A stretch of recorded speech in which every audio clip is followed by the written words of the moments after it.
Well, it was $1 billion day at J.P. Morgan Chase, but not in a good way. The nation's biggest bank settling with U.S. and British regulators agreeing to pay a $920 million fine and admit to poor oversight that led to $6 billion in trading losses in the so-called London whale fiasco. And in a separate settlement, the bank will pay $389 million to refund credit card customers for illegally pushing costly services on people who didn't want them or need them.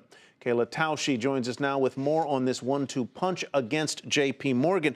Kayla, does this do damage in any way to the reputation of J.P. Morgan, the bank, or to its CEO, Jamie Dimon? I think Jamie Dimon, Tyler, has already been under siege. This investigation has been going on for over a year, so to say that today is the day that would damage his reputation, I think would be false.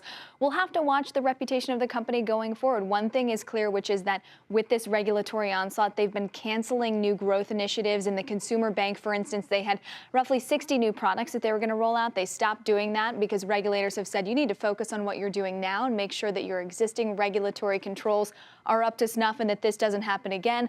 Don't worry about venturing into new businesses quite yet. Could they lose clients, though? Could it damage the reputation of the bank to the point where people don't want to do business with them on a larger scale, or is it too early for that? Well, it depends on what regulators ultimately say. A lot of companies really like working with J.P. Morgan. They're the fortress bank. They have the single biggest balance sheet of any of the banks. So if they need a big loan, they go to J.P. Morgan and they still will. The problem is that the bank might not be allowed to take on new clients. In its clearing business, which is where a bank or a foreign multinational company would be clearing dollar business through a bank like J.P. Morgan, they can't take on new clients because the regulators have said this is not a well enough observed business, right, and you shouldn't be doing dealings with new Today, clients. about $1.4 billion in settlement costs. Last month, it was what, about $400 million with respect to the FERC settlement on electricity trading. Right. How much has the bank had to set aside to address these costs? It's interesting. It's like a black box. What these banks set aside, they share that number with their regulators. They don't share that with shareholders. A lot of investors have been